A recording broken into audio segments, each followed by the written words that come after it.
आपली संस्कृती घरोघरी पोचवावी, 18 विभाग सर्वांपर्यंत पोचवावे यासाठी दिंडोरी येथे सेवेकऱ्यांना प्रशिक्षण देण्यात येते. केंद्र उभी राहणे ही काळाची गरज आहे. तसेच 2 पायाची केंद्र उभी राहणे ही त्याहीपेक्षा महत्त्वाचे आहे. अखेरच्या श्वासापर्यंत स्वामींचे चरण न सोडणारे सेवेकरी आपल्याला तयार करायचे आहेत. सेवा केंद्रांमध्ये अखंड नामजप सप्ताह घेण्यात यावे. त्याचप्रमाणे गुरुचरित्र, दुर्गा सप्तशती, नवनाथ, मल्हारी सप्तशती या ग्रंथांचे पारायण हे झाले पाहिजे. सेवा केंद्रांनी गोरगरीब जनतेसाठी भाऊबीज सोहळा साजरा केला. त्यामध्ये गरीब जनतेला शालेय साहित्य, कपडे आणि थंडीचे गरम कपडे यांचे वाटप करण्यात आले. दान हे चांगल्या लोकांनाच दिले पाहिजे. व्यसनाधीन लोकांना दान करून काही उपयोग नाही.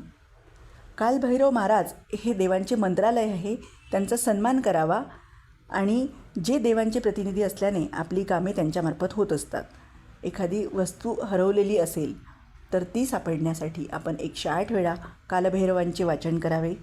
तसेच हरवलेली व्यक्तीसुद्धा परत येण्यासाठी 108 वेळा कालभैरवाचे वाचन आपण करावे.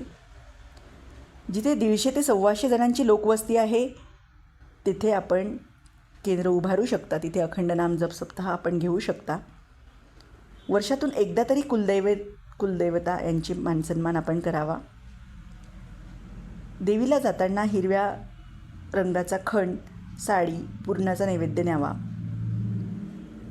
घरातील तुळशी विवाह झाल्यानंतर ज्या अक्षता राहतात त्या जर उपवर आणि उपवधूंच्या डोक्यावर आपण टाकल्या तर त्यांची लग्न लवकर जुळून येण्यास मदत होते. जे सेवेकरी आपल्या मुलामुलींचे लग्न साखरपुड्यात करतील त्यांना खूप मोठा आशीर्वाद लागेल असे माऊली नेहमीच म्हणतात. कलीचा उपद्रव थांबवण्यासाठी कर्कोटक नाग, ऋतुपर्ण राजा आणि नलदमयंती ही 4 नावे आपण प्रातस्मरणात घ्यावी.